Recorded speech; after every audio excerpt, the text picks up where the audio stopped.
everyone, welcome to my channel Sri Navy Studies. இன்னைக்கு நம்ம the rise of nationalism in Europe chapterல next topic அதாவது unification of Italy. போன வீடியோவில் வந்துட்டு எப்படி ஜெர்மன் யூனிஃபிகேஷன் நடந்துச்சுன்னு பார்த்தோம். இந்த வீடியோவில் வந்துட்டு எப்படி வந்துட்டு இட்டாலியன் யூனிஃபிகேஷன் நடந்துச்சு அப்படின்ட்டு பார்க்கலாம். ஜெர்மனி வந்துட்டு எப்படி 39 ஸ்டேட்ஸாக வந்துட்டு இருந்துச்சோ அதே மாதிரியே தான் இட்டாலியும் என்னவா இருந்துச்சுன்னா 7 ஸ்டேட்ஸாக வந்துட்டு இருந்துச்சு. இட்டாலி வந்துட்டு ஃப்ராக்மெண்ட்டாக இருந்தது. எப்படிலாம் வந்துட்டு வித்தியாசமான ஸ்டேட்ஸாகவும் ஹாம்ஸ்பர்க் எம்பையரோட கண்ட்ரோலில் மேஜராகவும் இருந்தது. ஓகேங்களா, மேஜராக வந்துட்டு ஹாம்ஸ்பர்க் எம்பையரோட கண்ட்ரோலில் இருந்தது. அப்புறம் வந்துட்டு ஃப்ராக்மெண்டடாக இருந்தது. அதாவது ஒரே இட்டாலி அப்படிங்கிற கண்ட்ரியாக இல்லாமல் ஃப்ராக்மெண்ட்டாக இருந்தது. ஓகேங்களா, மிடில் 19th செஞ்சுரியில் இட்டாலி வந்துட்டு ஜெர்மனி எப்படி 39 ஸ்டேட்ஸாக இருந்துச்சோ அதே மாதிரி வந்துட்டு இட்டாலி வந்துட்டு 7 ஸ்டேட்ஸாக இருந்தது. ஓகேங்களா, இதில் வந்துட்டு சாடியானா பிட்மண்ட் அப்படிங்கிற வந்துட்டு ஒரே ஒரு ரீஜன் மட்டும்தான் என்னென்னா வந்துட்டு இட்டாலியன் பிரின்ஸ்லி ஹவுஸோட கண்ட்ரோலில் இருந்துச்சு. அதாவது ஒரு இட்டாலியனோட கண்ட்ரோலில் வந்துட்டு இருந்தது எந்த ஸ்டேட் மட்டும்தான் வந்துட்டு சாடியானா பிட்மண்ட் மட்டும்தான் வந்துட்டு இட்டாலியோட கண்ட்ரோலில் இருந்தது. ஓகேங்களா, அதாவது இட்டாலியன் ஸ்பீக்கிங் பீப்புள், இட்டாலியன் அந்த கிங் அவங்களோட கண்ட்ரோலில் எது இருந்ததுன்னா அந்த சாடியானா பிட்மண்ட் அப்படி மட்டும்தான் இருந்தது. நார்த்தன் இட்டாலி, அதாவது இப்போ இருக்கிற இட்டாலி இப்போ எப்படி இருக்கோ அதோட நார்த் ரீஜன் வந்துட்டு எது கண்ட்ரோலில் இருந்துச்சுன்னா ஆஸ்ட்ரியன் ஹங்கேரி கண்ட்ரோலில் இருந்தது. நார்த் வந்துட்டு ஆஸ்ட்ரியன் ஹங்கேரி கண்ட்ரோலில் இருந்தது. சென்டர் வந்துட்டு போப் கண்ட்ரோலில் இருந்தது. சதர்ன் ரீஜன் வந்துட்டு பர்பன் கிங்ஸ் ஆஃப் ஸ்பெயின் இந்த கிங்ஸோட கண்ட்ரோலில் இருந்தது. ஸ்பெயினோட கண்ட்ரோலில் இருந்தது. ஓகேங்களா, இட்டாலியன் லாங்குவேஜ் கூட பார்த்தோம்னா என்னென்னா வந்துட்டு அவங்களுக்கு ஒரு தனியான ஒரு ஸ்பெசிஃபிக் லாங்குவேஜ் கிடையாது. இட்டாலியன் லாங்குவேஜ் தான், ஆனால் அவங்களுக்குள்ளேயே என்னென்னா வந்துட்டு ரீஜனல் அண்ட் லோக்கல் வேரியேஷன் இருந்துச்சு.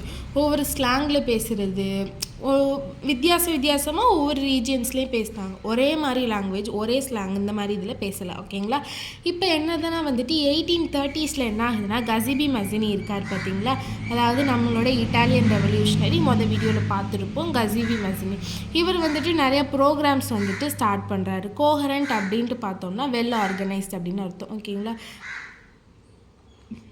வெல் ஆர்கனைஸ்டு ப்ரோக்ராம்ஸ் வந்துட்டு என்ன பண்ணுறாருன்னா ஸ்டார்ட் பண்ணுறாரு. ஓகேங்களா, எதுக்கு இட்டாலியை வந்துட்டு யுனைட் பண்ணுறதுக்கு, யூனிட்டரி இட்டாலியன் ரிப்பப்ளிக் கண்டி கசிபி மசினி நிறைய ப்ரோக்ராம் ஸ்டார்ட் பண்ணுறாரு. அவர் வந்துட்டு அது மட்டும் இல்லாமல் யங் இட்டாலி அப்படிங்கிற ஒரு சீக்ரெட் சொசைட்டி ஆர்கனைஸ் பண்ணுறாரு மெர்சலிஸில். இது ஆல்ரெடி பார்த்துருப்போம். ஓகேங்களா, இப்போ வந்துட்டு ரெவல்யூஷனரி அப்ரைசிங் நடக்குது. அதாவது ரெவல்யூஷன் வந்துட்டு ரொம்ப உச்சக்கட்டத்துக்கு போகுது. எப்போனா 1831லையும் 1848லையும் உச்சக்கட்டத்துக்கு போகுது. ஆனால் என்ன ஆகுதுன்னா இது வந்து ஃபெயில் ஆயிடுச்சு. ஓகேங்களா, என்ன தான் வந்துட்டு பெருசாக ரெவல்யூஷன் பண்ணினாலும் இந்த 1831லையும் 1848லையும் பண்ண அந்த ஒரு ரெவல்யூஷன் யார் ஹெட்டுனா வந்துட்டு கசிபி மசினி பண்ணினது வந்து என்ன ஆயிடுச்சுன்னா ஃபெயில் ஆயிடுச்சு. இப்போ ஃபெயில் ஆனதுனால என்ன ஆகுதுன்னா சாடியானா பிட்மண்ட் மட்டும்தானே இட்டாலியன் ப்ராவின்ஸோட கண்ட்ரோலில் இருந்தது.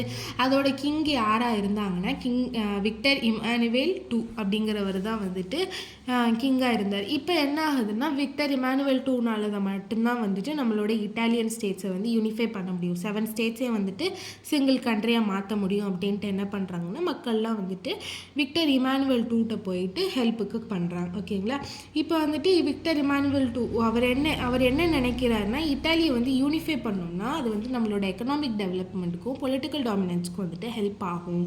அதாவது பொருளாதாரத்தில் வந்துட்டு நம்ம வந்துட்டு கொஞ்சம் இம்ப்ரூவ் ஆகும் அப்படின்ட்டு வந்துட்டு இவர் நினைக்கிறாரு. அதாவது ஒரு சிங்கிள் ஸ்டேட்டாக சாடியானா பிட்மண்ட் மட்டும் இருக்கிறதுக்கு கம்ப்ளீட் இட்டாலியும் அவரோட கண்ட்ரோலில் இருந்துச்சுன்னா அவருக்கு வந்துட்டு ஒரு பொலிட்டிக்கல் டாமினன்ஸ் கிடைக்கும் அப்படின்ற ஒரு இதில் இருந்தார். ஓகேங்களா, இப்போ என்ன ஆகுதுன்னா இதை வந்து மேஜராக வந்துட்டு லீட் பண்ணுறது யாருன்னா சீஃப் மினிஸ்டர் கேவர். ஓகேவா, இவர் வந்து கவுண்டி கேவர் அப்படின்ட்டு சொல்லுவாங்க. ஓகேங்களா, இவர் வந்துட்டு கேவர் அப்படிங்கிறவர் தான் வந்துட்டு மெயினாக வந்துட்டு இது பண்ணுறாரு. இவர் வந்து ரெவல்யூஷனரியும் கிடையாது, டெமோக்ராட்டிக் கிடையாது, அதாவது புரட்சியாளரும் கிடையாது, இந்த டெமோக்ரஸிக்காண்டி போராடுறவரும் கிடையாது. இருந்தாலும் மக்களுக்கு வந்துட்டு ஹெல்ப் பண்ணணும் அப்படிங்கிற ஒரு இன்டென்ஷனில் வந்துட்டு ஹெல்ப் பண்ணுறாரு. ஓகேங்களா, இவர் என்னென்னா வந்துட்டு மித்த வெல்த்தி எஜுகேட்டட் எலைட், அதாவது நல்லா படித்த ஒரு நல்ல பணக்காரவங்க அந்த மாதிரி இருந்தவங்களை மாதிரியே வந்துட்டு என்ன பண்ணுறாருன்னா ஃப்ரெஞ்சு தான் வந்துட்டு அதிகமாக பேசுகிறாரு இட்டாலியன் பேசுகிறதோட. ஆனால் இவர் இட்டாலியை சேர்ந்தவர் தான், ஆனால் வந்துட்டு இவர் வந்துட்டு ஃப்ரெஞ்சு நல்லா பேசுகிறாரு இட்டாலியனை கம்பேர் பண்ணல. ஓகேங்களா, இப்போ வந்துட்டு என்ன பண்ணுறாங்கன்னா ஒரு டிப்ளமேட்டிக் அலையன்ஸ் வந்துட்டு ஃப்ரான்ஸோடு வைக்கிறாங்க. ஓகேங்களா, அதாவது இட்டாலி அந்த சாடியானா பிட்மண்ட் வந்து என்ன பண்ணுறாங்கன்னா ஒரு டிப்ளமேட்டிக் அலையன்ஸ் அப்படின்னு பார்த்தோம்னா ராஜதந்திர கூட்டணி.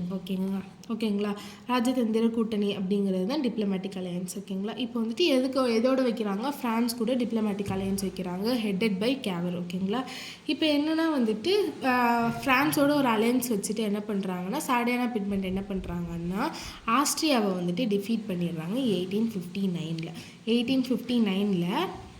ஃப்ரான்ஸோட அலையன்ஸு வச்சுட்டு சாடியானா பிட்மெண்ட் வந்துட்டு ஆஸ்ட்ரியாவை வந்துட்டு டிஃபீட் பண்ணிடுறாங்க 1859. ஓகேங்களா, இப்போ என்னென்னா வந்துட்டு நிறைய ஆர்ம்டு வாலண்டியர்ஸ் நாங்களே வந்து ஹெல்ப் பண்ணுறோம் அப்படின்ட்டு வந்துட்டு நிறைய வாலண்டியர்ஸ் வர்றாங்க. யாரோட லீடர்ஷிப்லனா கசிபி கரிபால்டி அப்படிங்கிறவரோட லீடர்ஷிப்பில். இப்போ புதுசாக ஒருத்தர் வராரு, கசிபி கரிபால்டி. ஓகேங்களா, இவரோட லீடர்ஷிப்பில் வந்துட்டு நிறைய வாலண்டியர்ஸ் வராங்க. வாலண்டியர்ஸ் வந்து நாங்கள் வந்துட்டு இட்டாலி யூனிஃபிகேஷனுக்கு ஹெல்ப் பண்ணுறோம் அப்படின்ட்டு நிறைய வாலண்டியர்ஸ் வந்துட்டு ஹெல்ப் பண்ணுறாங்க. ஓகேங்களா, இப்போ 1860 என்ன ஆகுதுன்னா சதர்ன் இட்டாலியிலையும் கிங்டம் ஆஃப் 2 சிசிலிஸ்லையும் சப்போர்ட் வாங்குறாங்க. ஓகேங்களா, யார் கசிபி கரிபால்டி என்ன பண்ணுறாருன்னா லோக்கல் பெசன்ஸ்ட்டு இருந்துட்டு சப்போர்ட் வாங்குறாரு. எதுக்குன்னா ஸ்பானிஷ் ரூலர்ஸ், அதாவது ஸ்பெயின் வந்துட்டு ரூல் பண்ணிக்கிட்டு இருந்தாங்கல்ல அந்த சதர்ன் ரீஜியனை, அந்த சதர்ன் ரீஜியனை வந்து அந்த ஸ்பெயின், அதாவது பர்பன் கிங் ஆஃப் ஸ்பெயின் அப்படின்னு பார்த்தோம்ல, அந்த ஸ்பெயின்கிட்ட இருந்துட்டு நம்ம வந்துட்டு என்ன பண்ணணும்னா நம்ம வந்துட்டு இட்டாலியை யூனிஃபை பண்ணணும் அப்படின்ட்டு வந்துட்டு என்ன பண்ணுறாங்கன்னா லோக்கல் பெசன்ஸ்லேருந்து சப்போர்ட் வாங்குறாங்க.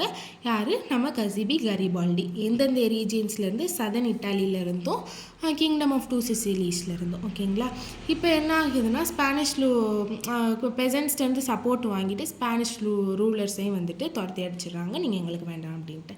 இப்போ என்ன ஆகுதுன்னா 1861 வந்துட்டு என்ன ஆகுதுன்னா இவங்களுக்கு இட்டாலி யூனிஃபை ஆயிடுச்சு. 1861 இட்டாலி யூனிஃபை ஆயிடுச்சு,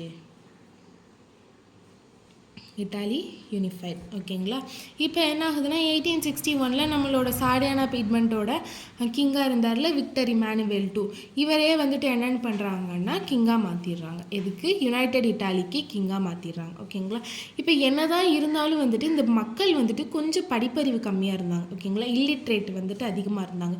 ஸோ இவங்களுக்கு வந்துட்டு இட்டாலிக்கு வந்துட்டு அந்த ஒரு லிபர்ட்டி வந்துட்டு வரணும் அப்படிங்கிறதுக்கு வந்து அந்த லிபர்ட்டி ஐடியாலஜி அப்படிங்கிறது வந்துட்டு கொஞ்சம் கம்மியாக தான் தெரிஞ்சு. அதாவது எப்படி சொல்கிறதுன்னா அந்த ஆர்ட்டு கல்ச்சர் இதெல்லாம் வச்சு தான் உங்களுக்கு வந்துட்டு சொன்னாங்களே தவிர கொஞ்சம் டீப்பாக வந்துட்டு இந்த லிபர்ட்டினா என்ன அப்படிங்கிறத பற்றி உங்களுக்கு தெரியாது. ஓகேங்களா, அதாவது இந்த பெசன்ட் சதர்ன் இட்டாலியிலேருந்து வந்தாங்கல்ல இவங்களுக்குலாம் வந்துட்டு கொஞ்சம் படிப்பறிவு கம்மிங்கிறதுனால உங்களுக்கு வந்துட்டு கொஞ்சம் இதை பற்றின ஒரு நல்ல ப்ரீஃபான ஐடியா கிடையாது. இருந்தாலும் இண்டிபெண்டன்ஸ் இப்போ வாங்கிட்டாங்க அவங்க போராடி. இப்போ வந்துட்டு இதில் வந்து ஒரு ஃபன் ஃபேக்ட் என்னென்னா இவங்களுக்கு வந்துட்டு இந்த பெசன்ட்ஸ் இருக்காங்க பார்த்தியா, இவங்களுக்கு வந்துட்டு இட்டாலியா அப்படின்ட்டுனா என்னன்னே தெரியாது. இப்போ நம்ம வந்துட்டு இந்தியாவில் வந்துட்டு பாரத் மாதான்னு சொல்கிறோம்ல, பாரத் மாதா, அதே மாதிரி வந்துட்டு இட்டாலியில் வந்து இட்டாலியா அப்படின்ட்டு சொல்லுவாங்க. ஓகேங்களா, அவங்களோட ஒரு லிபர்ட்டிக்கான ஒரு சிம்பிள் வந்துட்டு இட்டாலியா அப்படின்ட்டு சொல்லுவாங்க. நம்ம இங்கே பாரத் மாதா அப்படின்ட்டு சொல்கிற மாதிரி அவங்க வந்துட்டு இந்த இட்டாலியா அப்படிங்கிற வார்த்தையவே வந்துட்டு அவங்களுக்கு வந்துட்டு ஏதோ வந்து ஒரு மாதிரி ஆக்வர்டாக இருந்திருக்கு, என்னன்னே தெரியல. அவங்க வந்துட்டு ரொம்ப நாள் நினச்சாங்களாம் லாட்டாலியா, அவங்களுக்கு வந்துட்டு அந்த இட்டாலியா அப்படிங்கிற வார்த்தையை கூட ஒழுங்காக சொல்ல தெரியல. அவர் என்ன சொல்கிறாங்கன்னா லாட்டாலியா அப்படின்ட்டு தான் சொல்கிறாங்க. லாட்டாலியா அப்படிங்கிறது வந்துட்டு விக்டர் இமானுவேலோட ஒய்ஃபு அப்படின்ட்டு தான் நினச்சிட்டு இருந்திருக்காங்க. இட்டாலியா அப்படிங்கிறது வந்துட்டு லிபர்ட்டியை சிம்பிளைஸ் பண்ணுறீங்க. இந்தியாவில் பாரத் மாதா அப்படிங்கிற பாரத் மாதா கி ஜெய் அப்படின்னு சொல்கிறோம்ல, பாரத் மாதா அப்படிங்கிற மாதிரி அங்கே வந்துட்டு ஒரு ஐடால். ஓகேங்களா, அதை வந்துட்டு இவங்க என்ன நினச்சிருக்காங்களா லாட்டாலியா அப்படிங்கிறது வந்து விக்டர் இமானுவேலோட ஒய்ஃபாக இருப்பாங்க அப்படின்ட்டு நினச்சிருக்காங்க. இதோட இந்த வீடியோ முடிஞ்சிருச்சு. உங்களுக்கு இந்த வீடியோ பிடிச்சிருந்தா லைக் பண்ணுங்கள், ஷேர் பண்ணுங்கள், சப்ஸ்கிரைப் பண்ணுங்கள். தேங்க்யூ.